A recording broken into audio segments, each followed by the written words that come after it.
Fala, gente, sou eu aqui de novo, professor Renato Martins Vieira, de volta com esse quadro legal, aquilo que a gente já tornou tradicional.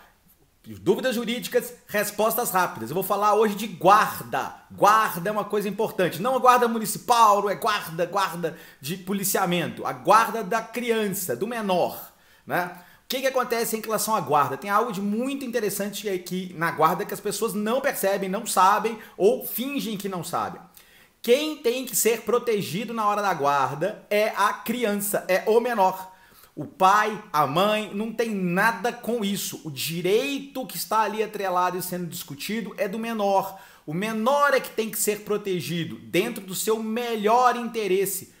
Por isto, não existe essa discussão moderna mais, ou atualmente a gente não discute mais essa coisa idiota que era feita antes de que, a guarda é da mãe, a guarda é do pai. Não, agora a ideia primordial, o padrão legal seria o que a gente chama de guarda compartilhada. Cuidado para não confundir guarda compartilhada com guarda conjunta. Canso de ver gente que tem guarda compartilhada achando que a guarda compartilhada é a guarda conjunta e não é. O que é a guarda compartilhada? Na guarda compartilhada, a guarda física da criança, ou seja, aonde a criança mora, aonde a criança reside, com qual dos pais a criança fica. Isso usualmente está determinado. Ou seja, ou a criança fica com a mãe ou a criança fica com o pai. Mas a guarda sendo conjunta, isso implica que todas as decisões sobre o menor devem ser tomadas conjuntamente. Ou seja, não é um ou outro que decide. Vamos trocar a criança de escola. Perfeita. A guarda é da mãe, a mãe decide sozinha. A guarda é compartilhada, a mãe diz, quero trocar fulaninho da escola. O pai tem que dizer, concordo. Se o pai discorda, não tem jeito. Sem a concordância de ambos, na guarda compartilhada as decisões não são tomadas. Aí seria necessário levar à frente de um juiz a dúvida por que o pai A quer fazer uma coisa, por que o pai B quer fazer outra coisa diferente, e caberá ao juiz definir qual dos dois atende ao melhor interesse de quem? Do menor. Porque aí a picuinha entre pai e mãe, briga entre pai e mãe, a discussão entre pai e mãe, não importa. O que importa é onde o menor está melhor, como ele está melhor, qual é a melhor decisão para o interesse do menor. Isso é a guarda compartilhada, que é uma guarda muito interessante. Por quê? Porque ela faz com que o pai e a mãe participem da vida do menor. Nenhum dos dois passa a tomar decisões aleatoriamente sozinhas, que podem muitas vezes ser usadas até mesmo para irritar o outro, né? Desculpa. Um pai às vezes quer que a criança faça uma aula de piano, o outro quer que faça aula de balé, e isso pode ser usado de alguma maneira sem ser no melhor interesse do menor. Não confundam essa forma de guarda, como eu falei, com o que seria a guarda conjunta, que é diferente da compartilhada. A guarda conjunta é essa guarda onde a criança, onde o menor, não tem uma casa fixa. Ele não fica nem com o pai A, nem com a mãe. Ele fica entre as duas coisas. Alguns dias da semana, já havia alternados, né? Segunda com o pai, terça com a mãe, quarta com o pai, quinta com a mãe. Semanas alternadas, uma semana com a mãe, uma semana com o pai. Isso é guarda conjunta. Não é o melhor, não é o melhor. Psicologicamente falando, principalmente para criança mais jovem, ela precisa ter rotina, ela precisa ter um lugar de referência onde ela mora. Crianças que são muito novas, ali, estou chamando de muito novas, até uns 12 anos de idade, mais ou menos, pelo menos, que ficam dentro de uma guarda que seja conjunta, tipicamente você pergunta para ele, aonde você mora? E a resposta fica sendo alguma coisa do tipo, na casa da minha mãe, na casa do meu pai, ao invés de uma resposta mais saudável que seria lá em casa, dele se sentir acolhido dentro da casa. Ultrapassou uns 12, 13 anos de idade, chegou ali na adolescência, não existe mais isso de verdade. Mesmo que os pais queiram uma guarda fixa, a criança já não é tão criança assim, ela vai onde ela quer, né? Então ela quer ficar na casa do pai, ela vai. Quer ficar na casa da mãe, ela vai. Então, consequentemente, fica muito mais difícil você envolver, nesse caso, uma decisão judicial e fazer com que ela tenha valor legal. Mesmo que isso também é muito importante em relação à guarda, por padrão, ao se pensar em guarda, o menor não se manifesta. É inclusive considerado uma questão de crueldade, né? Você se expor o menor, o filho, não importa a idade que ele tenha, a sentar na frente de um juiz, por exemplo, e dizer: eu prefiro morar com a minha mãe ou com meu pai. Isso é traumático para qualquer filho. Nenhum filho quer ficar escolhendo isso entre mãe e pai, nem ser constrangido a ter que fazer essa escolha. Por isso, não é feito, não importa a idade da criança.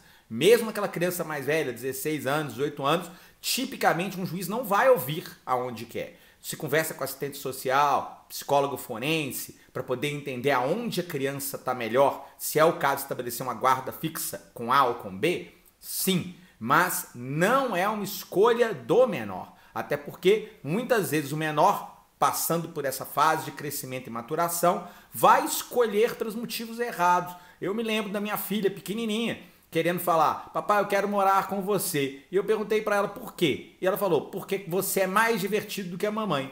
Olha como é que é. O critério dela para usar com quem ela queria morar naquela época era completamente equivocado, né? Eu era o pai de final de semana, me encontrava, a gente ia pro cinema, vamos tomar sorvete. Claro que eu era divertido. A mãe mandava fazer dever de casa e dormir cedo.